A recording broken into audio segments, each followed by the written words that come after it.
మరో 20 రోజుల్లో రిటైర్మెంట్. అలాంటి వ్యక్తిని చూసి ఎందుకు భయపడుతున్నారు? సుప్రీంకోర్టు నిర్ణయాన్ని కూడా పక్కన పెట్టి మరీ సిబిఐ చీఫ్ గా అలోక్ వర్మను తొలగించాల్సిన నిర్ణయం తీసుకోవాల్సిన అవసరం కేంద్రానికి ఏమొచ్చింది? ఇవే ప్రశ్నలు ఇప్పుడు ప్రతి ఒక్కరిని తొలుస్తున్నాయి.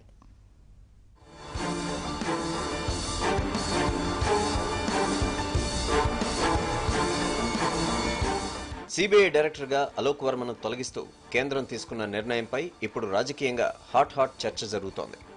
అసలు సుప్రీంకోర్టు నిర్ణయాన్ని కూడా పక్కన పెట్టి అలోక్ వర్మను తొలగించాల్సిన అవసరం ఏముందన్న చర్చ జరుగుతోంది. అటు సిబిఐ నుంచి అగ్నిమాపక సేవల డీజీగా తనను బదిలీ చేయడంపై అలోక్ వర్మ తీవ్ర మనస్తాపానికి గురయ్యారు. ఊహించని నిర్ణయం తీసుకున్నారు. ఫైర్ సర్వీసెస్ చీఫ్ గా బాధ్యతలు తీసుకోవడానికి నిరాకరించిన ఆయన ఏకంగా తన ఉద్యోగానికే రాజీనామా చేసేశారు.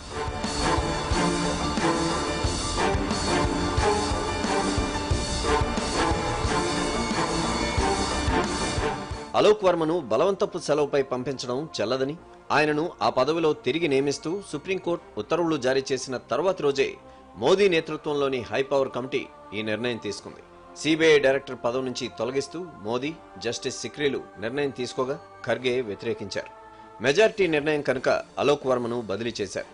అయితే అలోక్ వర్మ బదిలీ వ్యవహారం రకరకాల చర్చకు దారితీస్తోంది.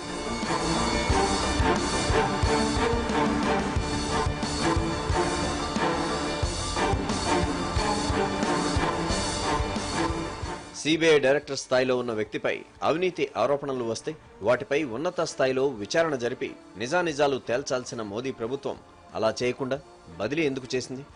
ఆయన అవినీతికి పాల్పడితే శిక్షించడం ద్వారా సంస్థ ప్రతిష్టను మరింత పెంచొచ్చు కదా. అదే అవినీతి ఆరోపణలను ఎదుర్కొంటున్న సిబిఐ ప్రత్యేక డైరెక్టర్ రాకేష్ ఆస్థానాపై మోదీ ప్రభుత్వం ఎందుకు చర్యలు తీసుకోలేదు? రాఫెల్ యుద్ధ విమానాల కొనుగోలు ఒప్పందంలో భారీ కుంభకోణం జరిగిందంటూ వచ్చిన ఆరోపణలపై దర్యాప్తు జరపడానికి అలోక్ వర్మ సంసిద్ధత వ్యక్తం చేసినప్పటి నుంచే ఆయనకు వ్యతిరేకంగా ఇన్ని పరిణామాలు ఎందుకు చోటు చేసుకున్నాయి? అసలు సిబిఐకి స్పెషల్ డైరెక్టర్గా రాకేష్ ఆస్థానాను నియమించాల్సిన అవసరం ఎందుకు వచ్చిందన్న ప్రశ్నలు ఇప్పుడు జోరుగా వినిపిస్తున్నాయి.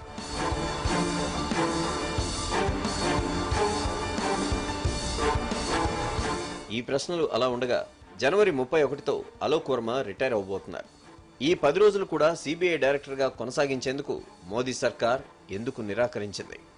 సుప్రీంకోర్టు నిర్ణయాన్ని పక్కకు పెట్టి మరీ బదిలీ చేయాల్సిన అవసరం ఏమొచ్చింది? ఈ 10 రోజులు సిబిఐ డైరెక్టర్గా కొనసాగిస్తే వచ్చే నష్టం ఏంటి?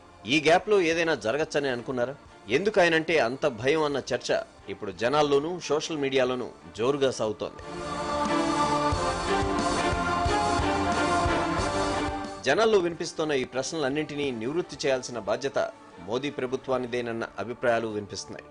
సిబిఐ ప్రతిష్ట మసకబారుతోన్న ఈ సమయంలో ఇలాంటి ప్రశ్నలకు ఆన్సర్ ఇవ్వాల్సిన అవసరం ఉందన్నది మరికొందరి వాదన.